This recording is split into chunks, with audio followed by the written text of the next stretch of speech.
अब मेरे नौजवानों जरा सुने मेरी बात। देखें, मैं पाकिस्तान के साथ बड़ा हुआ हूं। मेरे माँ बाप एक गुलाम हिंदुस्तान में पैदा हुए थे। गुलामी का दौर था, अंग्रेज की गुलामी थी। और उस वक्त मेरे माँ बाप ने तहरीक पाकिस्तान में शिरकत की थी। इसी तरह जिस तरह आज मेरी बहनें निकली हुई हैं, मेरी वालदा ऐसे निकली थी। और मेरे वालिद वो मीनारे पाकिस्तान में थे जब पाकिस्तान की रेजोल्यूशन हुई 1940 में 23 मार्च।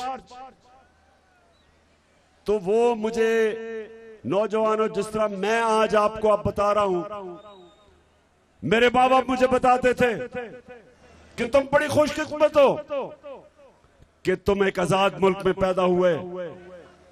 और मुझे ये बताते थे तुम्हें अंदाजा नहीं कि गुलामी क्या होती है।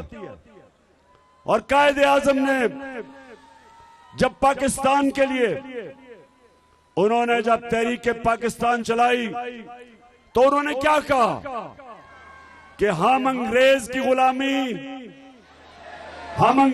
गुलामी के बाद हिंदुओं की गुलामी नहीं कबूल करते, हम आजाद मुल्क चाहते हैं।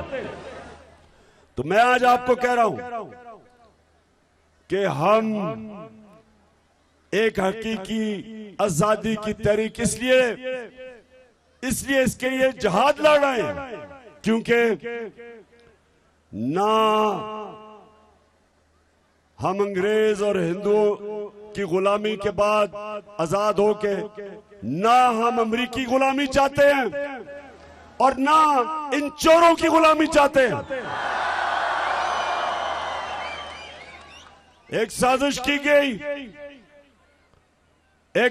की गई क्योंकि अमेरिका को पसंद नहीं आया एक ऐसा प्राइम मिनिस्टर जो एक आजाद फॉरेन पॉलिसी लेके आया, जिसका मकसद क्या था? किसी से जंग नहीं थी। हम किसी से जंग नहीं लड़ना चाहते, किसी से दुश्मनी नहीं करना चाहते, लेकिन हम चाहते थे कि हमारी ऐसी फॉरेन पॉलिसी हो जो हमारे लोगों के मफादात की हिफाजत करे, हमारे लोगों को किसी और मुल्क के मफादात के लिए कुर्बान ना किया जाए। जिस तरह अमेरिका की वॉर ऑन टेरर में जब हमने शिरकत की तो 80,000 पाकिस्तानियों की जानें गई। हमारे फौजी, उन्होंने शहादतें दी। और अभी तक हमारे फौजी शहीद हो रहे हैं उस जंग की वजह से। यहां कोई तरीके तालिबान नहीं थी, यहां कोई खुदकुश हमले नहीं थे।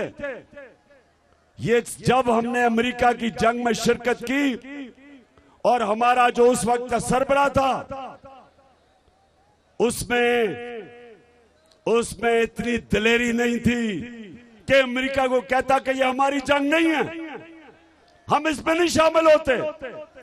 एक धमकी दी उन्होंने और उसने अमेरिका की जंग में शामिल हो गया।